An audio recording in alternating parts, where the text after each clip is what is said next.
brought to you by Silver Pumps.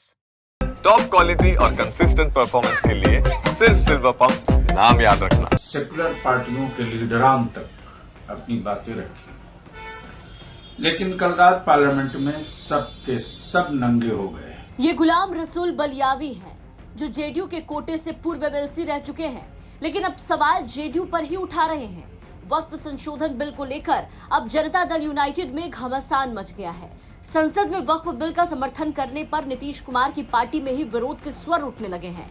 JDU महासचिव मौलाना गुलाम रसूल बलियावी ने अपनी पार्टी के स्टैंड पर सवाल उठाए, साथ ही ये भी कहा कि जल्द ही बैठक कर रणनीति बनाएंगे।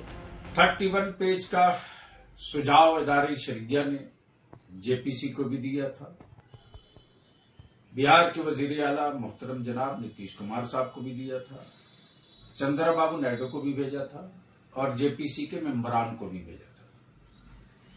रात लोकसभा में बिल पेश हुआ है, पास हो गया है।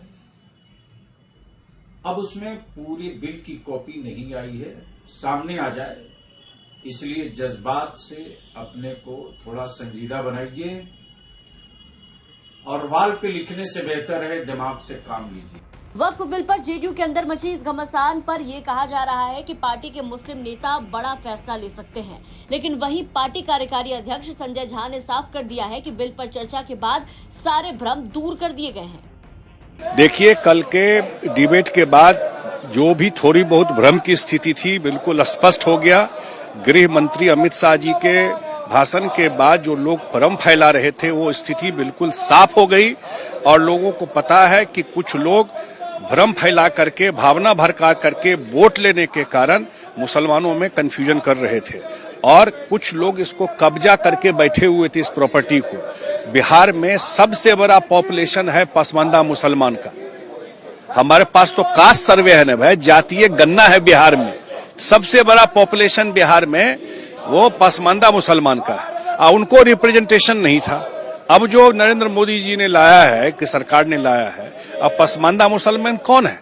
वही अंसारी, वही रायन, जो कुजरा जिसको बोलते हैं, जो दुनिया का काम करते हैं, वो सारे लोग जो गरीब लोग हैं, उनको अब ये फायदा मिलेगा इससे, क्योंकि उनके रिप्रेजेंटेटिव भी होंगे और जिस पर्पस के लिए दान दिया जाता था वो सही जगह लगेगा, गरीब मुसलमानों को इसका फायदा होगा। स्पष्ट किया उन्होंने इस बात को। वहीं आरजेडी की ओर से दावा किया गया है कि जल्द ही जेडीयू में वक्फ बिल की वजह से बड़ी टूट हो सकती है। एक भी मुस्लिम नेता जेडीयू में नहीं रहेंगे। जिस तरह की नीतियां चल रही है, जनता दल के अंदर एक भी मुस्लिम नेता नहीं बचेंगे, सभी का सभी।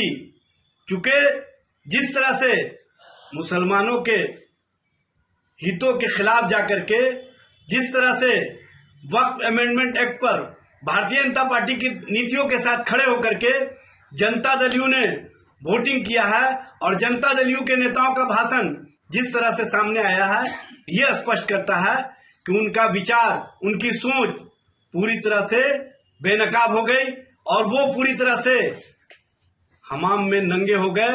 उनकी नीतियां, उनकी सोच कहीं ना कहीं भारतीय जनता पार्टी के साथ मिलती है, सत्ता के लिए, स्वार्थ के लिए, यह स्पष्ट हो गया। वक्फ संशोधन बिल को लेकर नरेंद्र मोदी की सरकार ने लोकसभा में बिल को पास कराकर पहली अग्नि परीक्षा तो पास कर ली, वहीं राज्यसभा में भी बहस के बाद वोटिंग होगी। लेकिन जिस तरह से वक्फ बिल को लेकर जेडीयू के नेताओं ने सवाल उठाया है, उससे तो यही लगता है कि जेडीयू की राह इस बिल की वजह से मुश्किल हो सकती है। पटना से शशि भूषण कुमार की रिपोर्ट, बिहार तक।